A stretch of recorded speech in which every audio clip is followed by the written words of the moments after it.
Yeah, Yi, please take it away. Thank you, Kwang, for the introduction. And yeah, today I'm going to talk about this cryptanalysis work, and this is a joint work with Chris Pikett. Right, so this is a cryptanalysis against the proof of sequential work system. So let's start to see what is like some background about the PoSW, proof of sequential work system. So on a broader level, this belongs to the category called timed crypto. And this is proposed by Revens-Jamir and Wagner in 96. And in timed crypto, roughly speaking, there would be a crypto functionality that takes a certain amount of physical time to accomplish. And in our PoSW scheme, we have a prover and a verifier, and prover would run an inherently sequential process. And this sequentiality is measured by the computational depth, like circuit depth. And let's say it has a depth T. And the prover would try to convince a verifier of this sequential process, like the sequential work of T, of depth T. And in particular, we would prefer a weak verifier with a low running time. And here, the running time of the verifier is just usual running time. It's not the parallel time. For example, we would like, for example, logarithmic time would be a good running time for the verifier. And for the soundness property of this kind of system, we would like that convincing the verifier should require the prover to have a depth that's roughly T, so not too much less than T.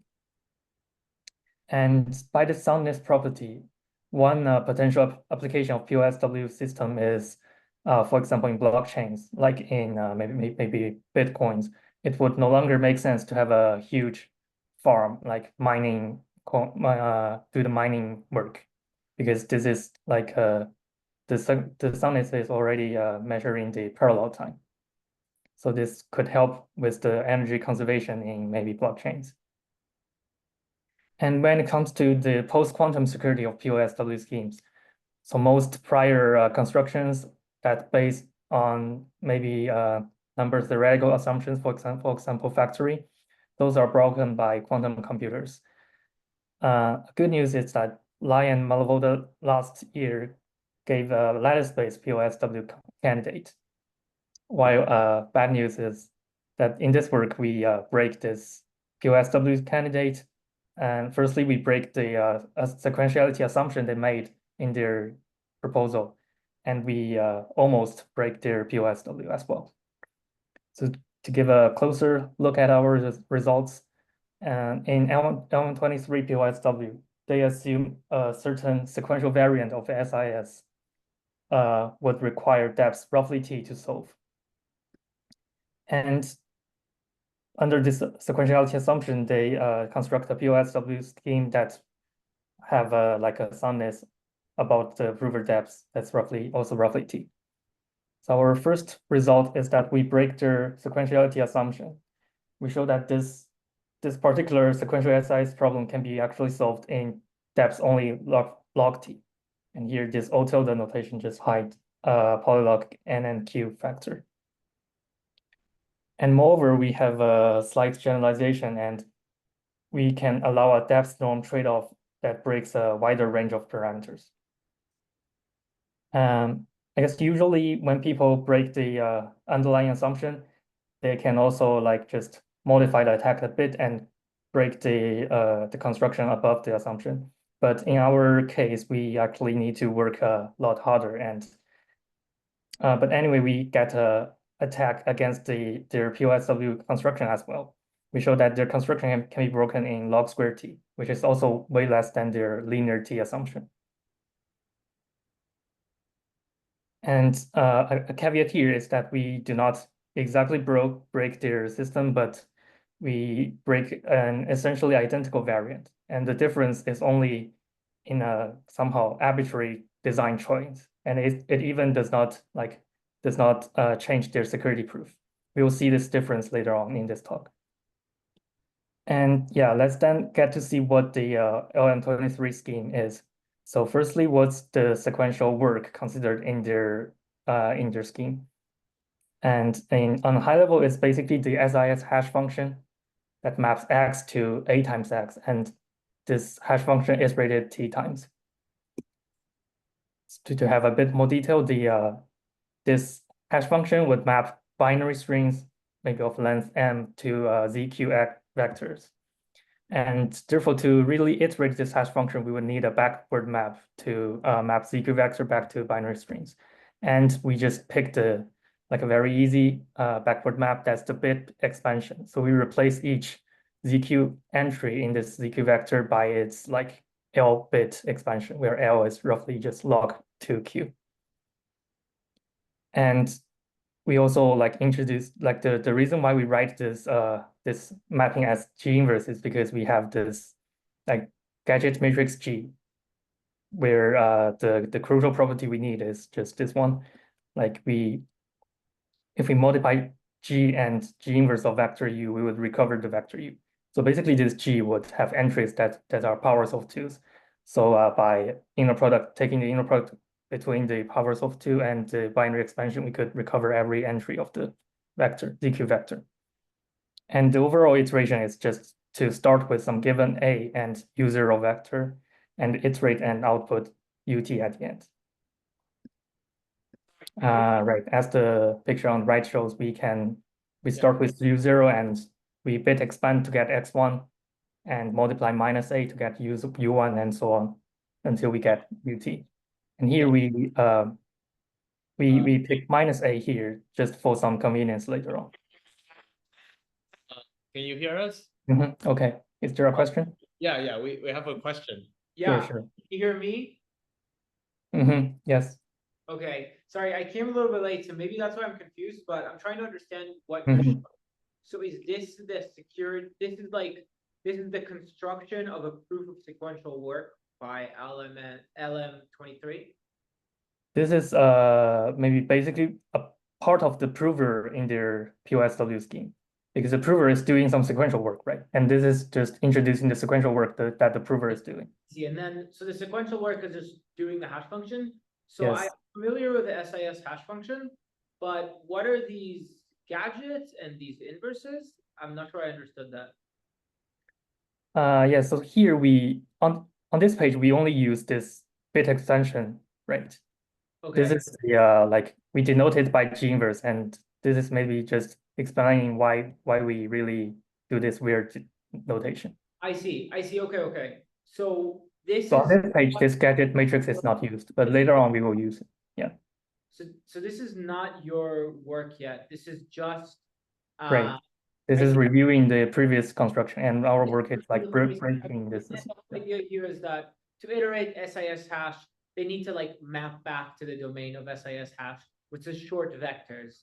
So to low norm vectors. So this is I think I understand now. Thank you. Okay. Okay, let's continue. Right. And this is the iteration, the iterated hash function, which is the sequential work.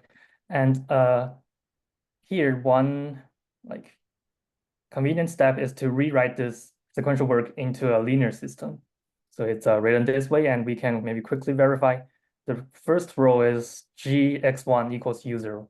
This would correspond to the fact that x1 is G inverse U0. And the second row is ax1 plus gx2 is 0. So ax1 would be by definition u1 or minus u1 because we take -A here in the iteration.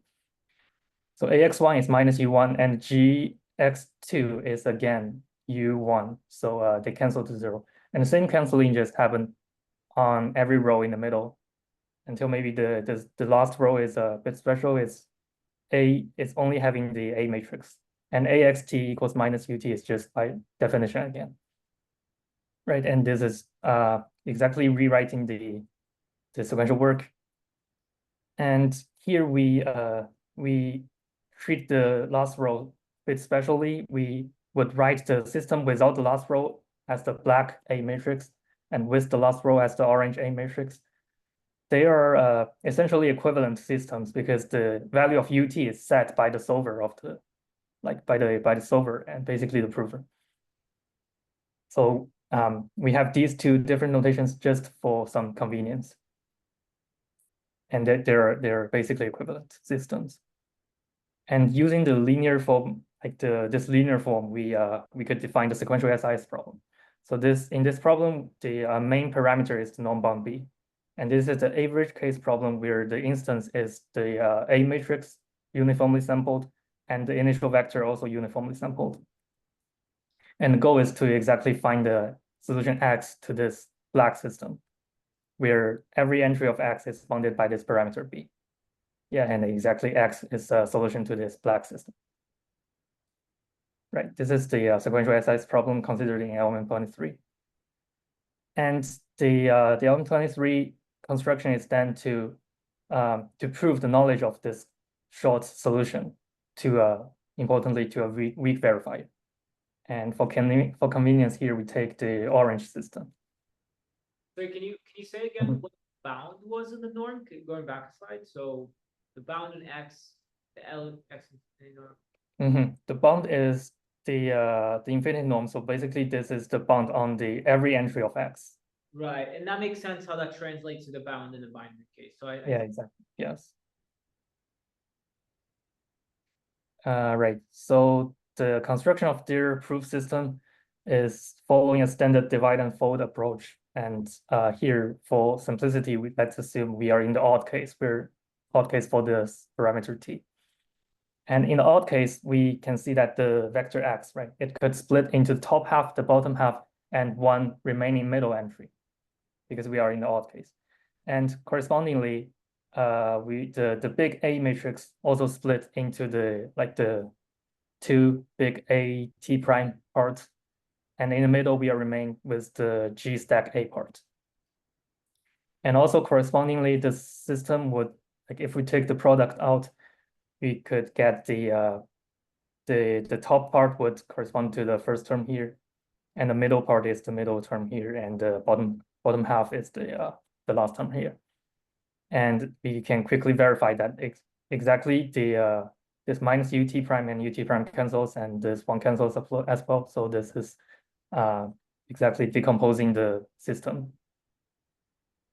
And the high-level idea of the PoSW of element 23 is that if the prover reviewed the middle entry to the verifier, then we are remain with the top half and the bottom half, and they share the same AT prime matrix. So we could take a random linear combination of the top and bottom halves and reduce the system to a new system which has half the scale, which has only scale t prime, and that's the half of t. Yeah, and in more details, the protocol is exactly the prover reviewed the middle entry, and the verifier checks this is a short reviewed value. And the verifier then send a random challenge C to the prover, where C is bounded by some parameter gamma. And the prover and verifier just fold by C. That's taking a random linear combination of C, a random linear combination using C. And they are then remained with a folded x prime and a folded u0 prime and ut prime, maybe ut prime prime. And this is like a system with the same form, but of scale halved.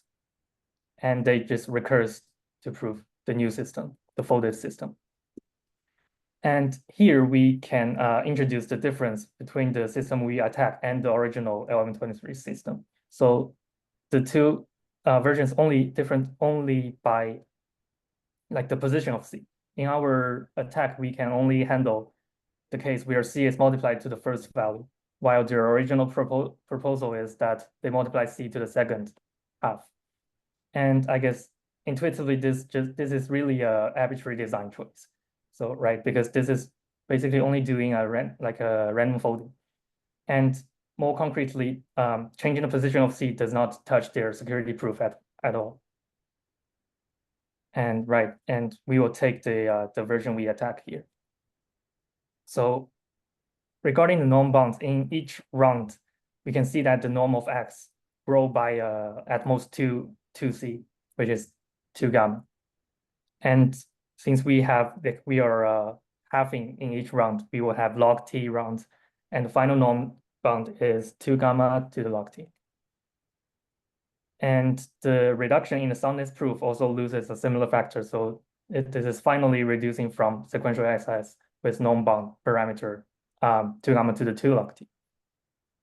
And our attack would crucially exploit the gap between this non-bound in the soundness versus the true honest like binary bound. Wait, say that again. So what are you going to exploit? The gap between what?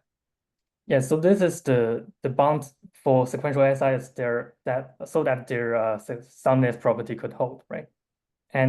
But really what really happens is that they have the honest binary X in the protocol. Because if the prover is really following the protocol, then it's producing X that is the binary expansion, right? In each iteration step. The true honest value of X is binary. But for the soundness, they can only reduce from sequential SIS with this norm bound. Right, because they can't cause why? Because like the norm of the vector grows every time you do like this collapsing step. So like you knew basically their soundness proof is they would follow the folding and they're doing some special soundness. So it's like doing some kind of unfolding some backward phase as well. And these two phases just multiply up to the 2 gamma to the 2 log t. See.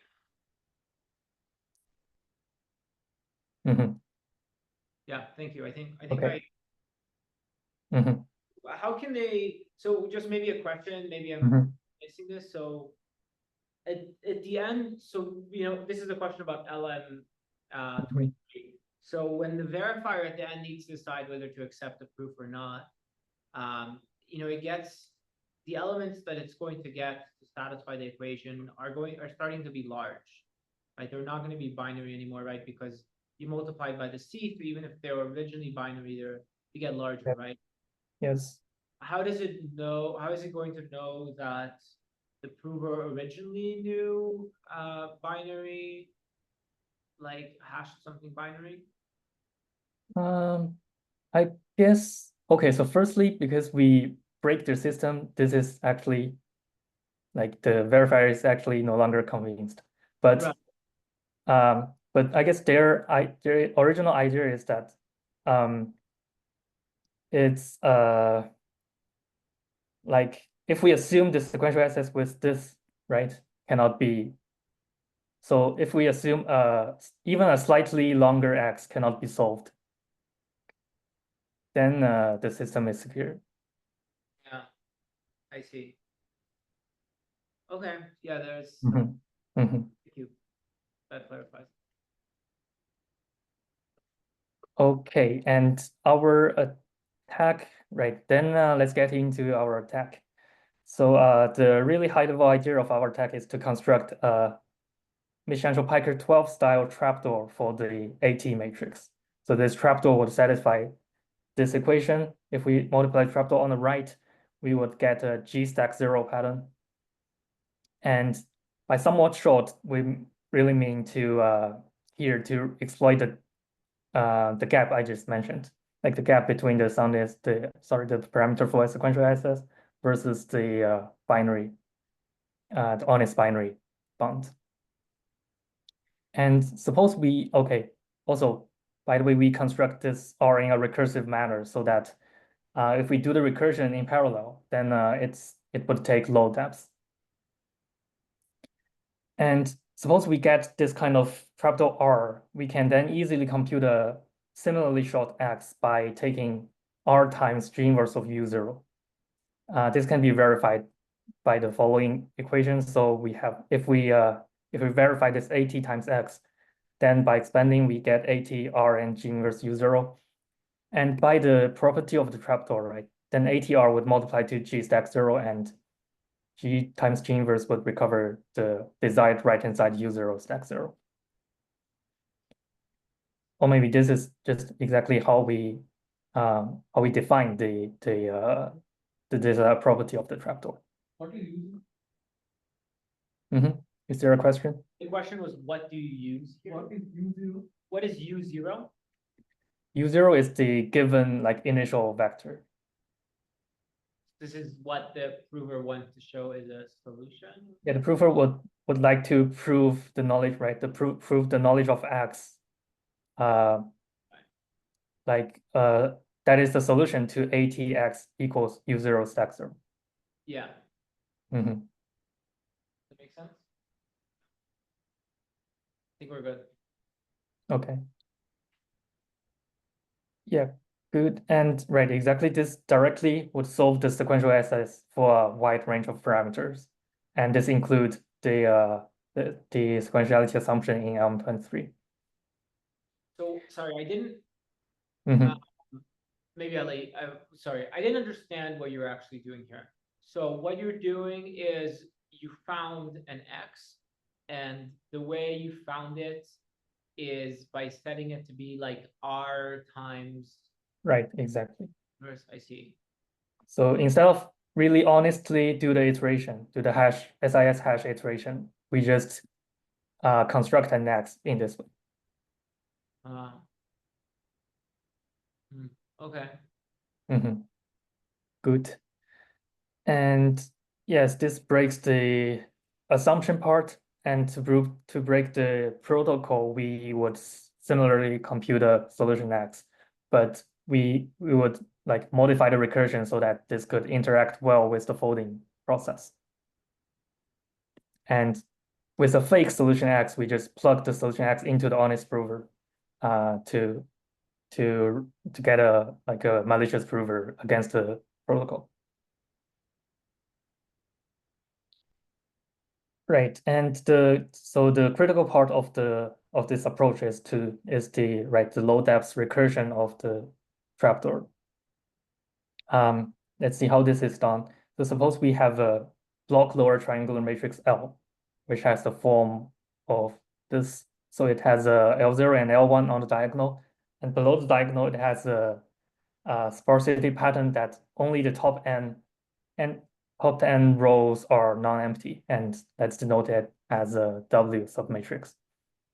And for example, our AT matrix would satisfy this like lower triangular and sparse pattern. And yeah, also suppose we have done the recursion on the L0 and L1 part and get their corresponding sub-trapdoors R0 and R1. And to remark here, the recursion can be run in parallel. And using the sub-trapdoors R0 and L1, we combine them into a trapdoor for the entire L matrix. So it's the structure is we have the same R0 on the top, and for the bottom half, we have R1 times some G inverse part. And yeah, this construction also can be this construction can be done in depths just roughly constant, because here we only have one matrix multiplication as the construction step or the combination step. And the correctness can be quickly verified by just again using the property of the trapdoors. So for the top half, they exactly recover the G stack 0 pattern. And for the bottom half, this G inverse matrix is just designed to cancel the effect of the W part. And just by the way, the base case is L equals to G, which has a trivial trapdoor that is the identity matrix. So right, this is the LM23 sequentiality assumption. And by our recursion, at each level of the recursion, we are the norm of R only grows by a factor of the G inverse part. This G inverse part is firstly it's binary due to this binary expansion pattern, and its size is m by m. So the norm of this part is order m, roughly. Not roughly, but exactly order m. And the depth of this recursion, this combination step is, as we've seen, this roughly constant. And therefore, following this recursion, our attack could find a solution with norm order m to the log t, because we are halving the size in each level, and then we will have log t levels. And this would be less than the the assumed norm 2 gamma to 2 log d if we set m to be like small O of gamma square. And this is to remark really just a standard common setting. And for the depths, this is roughly constant on each level, and we would have log t levels, so it's log depths. So this strongly break the element 23 sequentiality assumption. And more generally, if we do not split into two halves, but have like a k-arity for the recursion, we can obtain a attack for a wider range of parameters. And an interesting setting is when k is a small polynomial of t, we could obtain both polynomial norm, like OM to the 1 over epsilon, and small polynomial depths, that is t to the epsilon. Right, and that's breaking the assumption. And our second result is breaking the their protocol. And here, let's firstly recall some details about the protocol. So firstly, the protocol is some folding and recursing. And before the first folding, the prover would send the middle entry to the verifier, and the verifier will check that okay, this entry is honestly good, is a binary vector. And then the prover and verifier do the folding, and the second check would be the prover sent the middle entry of the folded X. So more concretely, this would be the folding of the quarter entry and the 3/4 entry, right?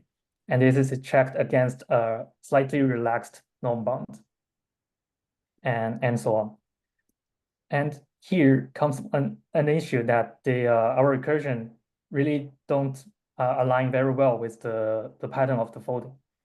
So on the left, we have a picture of the profile, the norm profile needed in the folding. And on the right, this is the resulted profile from our recursion. One observation here is that let's just look at the middle entry and maybe the quarter entries. On left, they are. Is there a question? I understand that like the norm profile, you mean like what is the norm per step of the recursion? But like, why would it look like this? Like, what are we looking at? Yes, for example, the middle entry is just honestly binary, so it's the shortest, and the quarter entry are for satisfying this equation. Maybe somehow in a balanced way. So we can only have an honest x4 here, but for x 3/4, we could have a slightly relaxed x 3/4. Yeah, I don't fully understand why that is. Is it because like which term you multiply by c or something, or maybe that's not clear. I guess like I'm not like an expert in lattices at all. Maybe that's something that's What is clear. non-profile?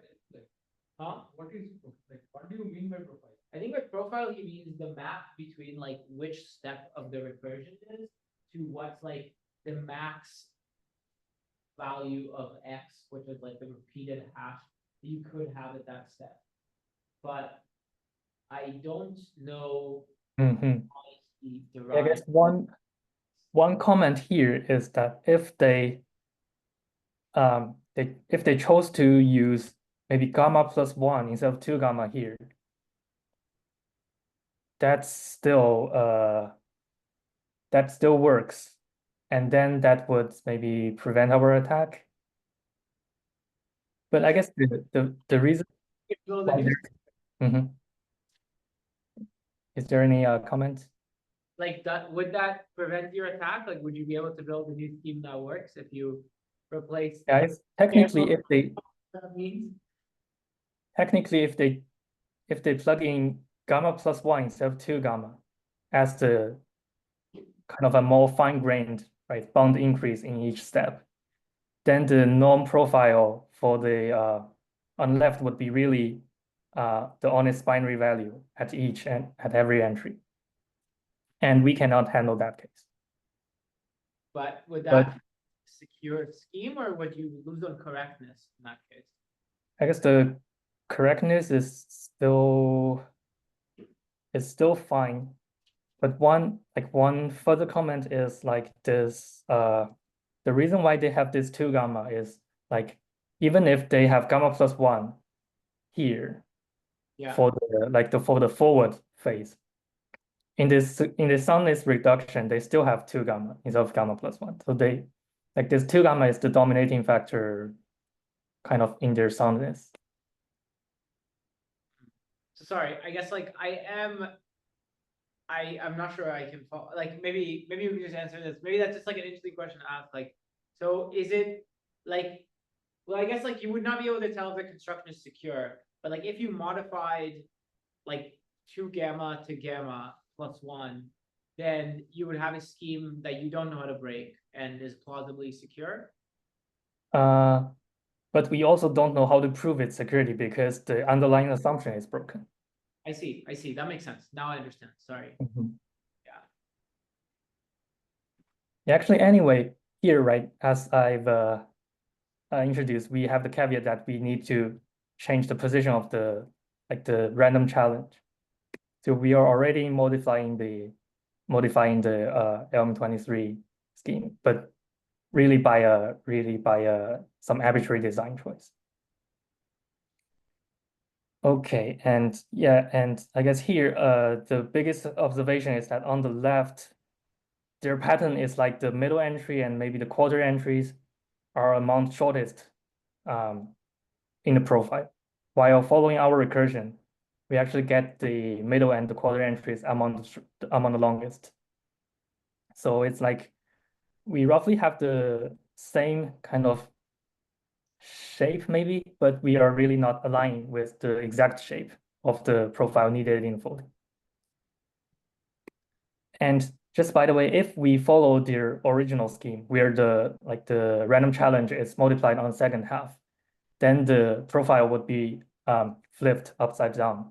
And we can see that our attack framework is really giving out some increasing kind of profile. And if the profile is in this decreasing shape, then we cannot really handle it. Okay, and yeah, let's then get into more details about how we adapt our recursion to align with folding. But before that, let's have a more precise picture of comparing the profiles. So actually, there's a bit cheating in these pictures because the pictures are actually having different scales. So we have base gamma for the picture for the folding, while we actually have base m. That's the increase in each recursion level for our recursion. And the relationship for the relationship between these two, we only know m is like maybe bounded by gamma squared, but m is not really comparing to gamma. So if we try to draw some more precise picture, maybe instead of just overlaying these pictures, if we calibrate the pictures, they are actually looking at this. So the profiles from our recursion are actually having some maybe larger base, larger scale. Yeah, and let's then work from this and try to improve our recursion to really match the profile needed in the folding. And the high-level approach is that so previously we divide L into L0 and L1 kind of roughly equally maybe, right? And our new idea is that this recursion attack framework is really flexible. We can actually, it can be actually applied to any kind of division scheme we design. So we would carefully divide L unevenly into, let's say, k parts. So let's maybe take a first attempt. We set k equals 3, and we divide by this into 2 halves, but with a 1 in the middle.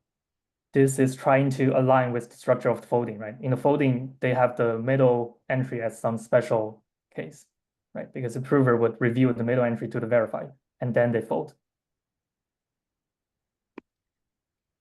And yeah, just to recall that our recursion was having, right, R0 and R1 times G inverse for the k equals 2 case. For the k equals 3 case, it's just extending the R2 times G inverse pattern. Like for larger k, the pattern just continues.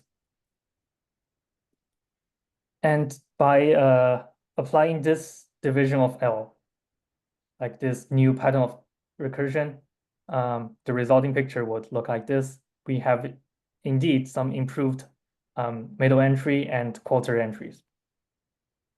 But this is still not satisfying, right? Even for the middle entry, which is checked in the very first round, it's not satisfying the desired binary honest bound. So our second technique, or maybe our really some new technique here, is to boot the attack. And yeah, we've mentioned this. So the first check is the honest binary bound. And if we take this construction, then the middle entry of X would be bounded by the some norm of the middle entry of this trapdoor. But we cannot get a binary middle entry for the trapdoor, even by this special division, like even if we divide by some +1 in the middle. And our solution is to apply this so-called direct solve technique. And this is roughly speaking to be fully honest. So this technique would construct instead of taking X to be R times G inverse, we would directly construct a solution using the trapdoors. So the solution would be some X top on the top, which would be mentioned later on, but on the bottom, it's like R1.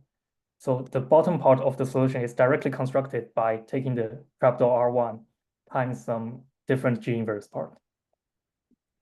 And for the top part, let's say we can solve this recursively. And for the R1 part, it's computed in parallel to the solution to the recursive solution for X top. And it's using the same trapdoor recursion as before. And since the structure of the recursion is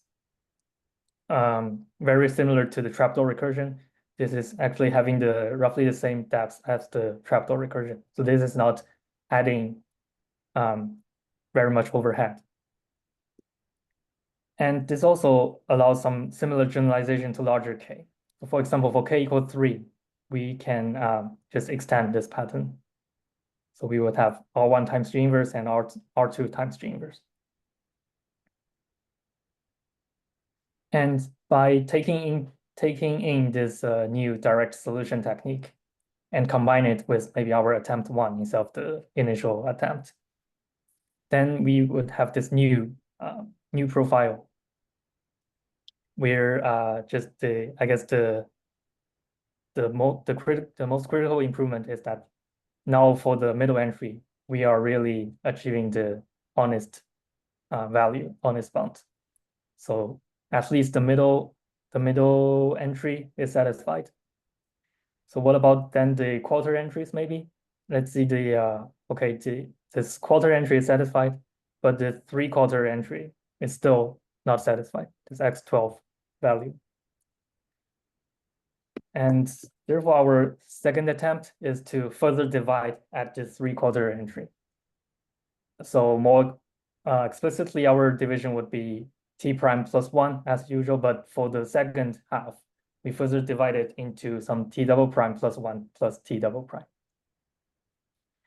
And by this second attempt, also like combined with the direct solution technique, we can improve the so the issue about the 3/4 entry is resolved. And yeah, and then we can see this picture is almost satisfied, except for maybe this X10. So we still have some like exceeding profile at X10. And I guess you could guess that our next attempt would be to further divide at this 5t/8 point. So in the middle, previously we have some T double prime, and it's further divided into T maybe triple prime plus 1 plus T triple prime. And yeah, the picture for the attempt 3.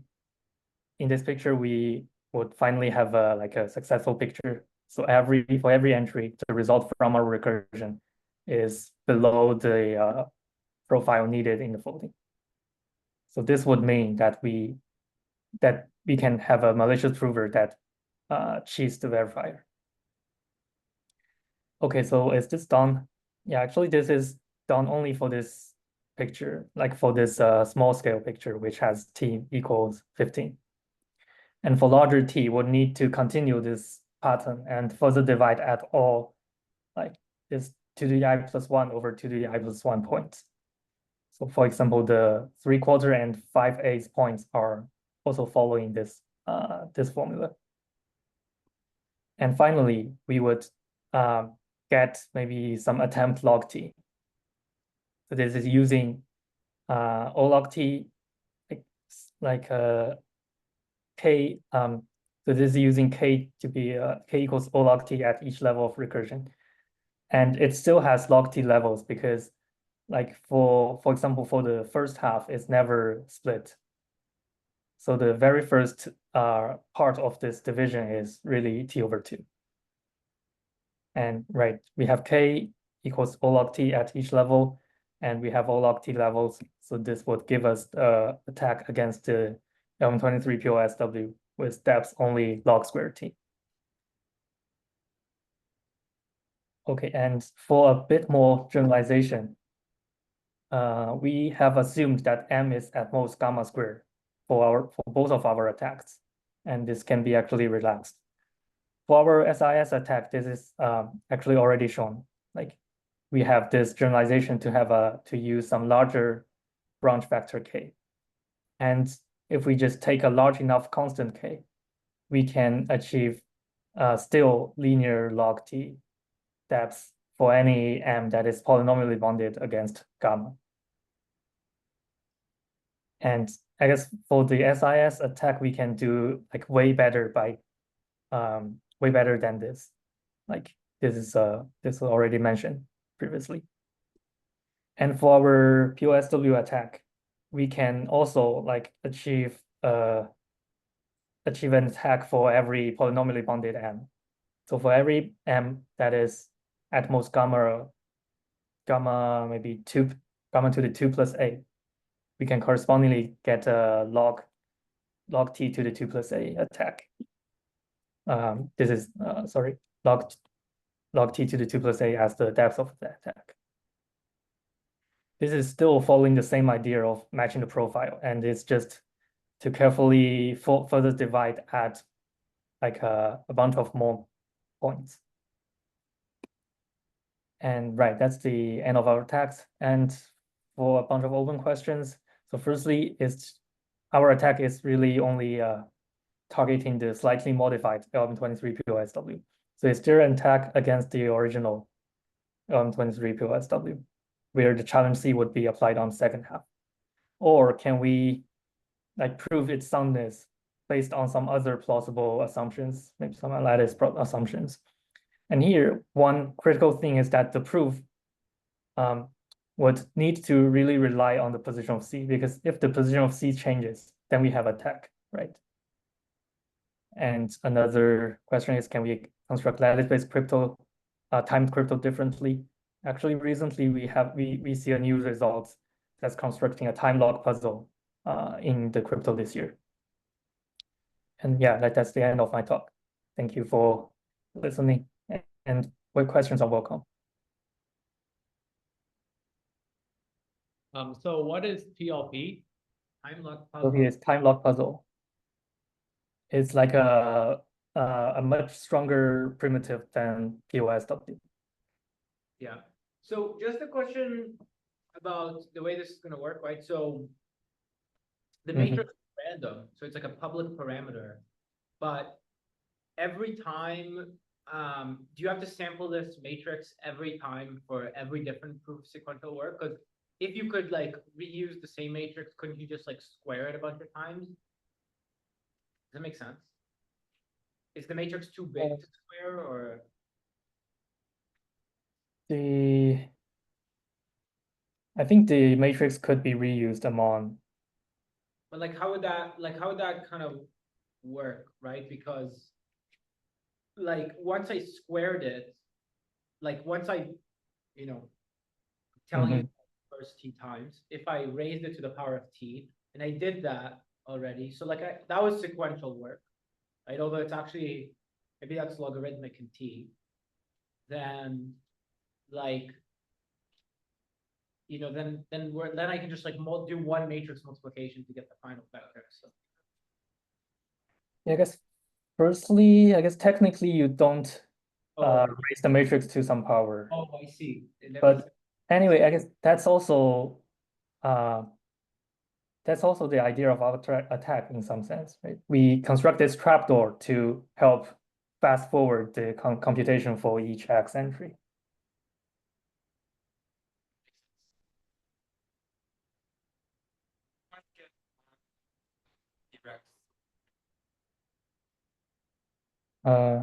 Sorry, I didn't hear the question.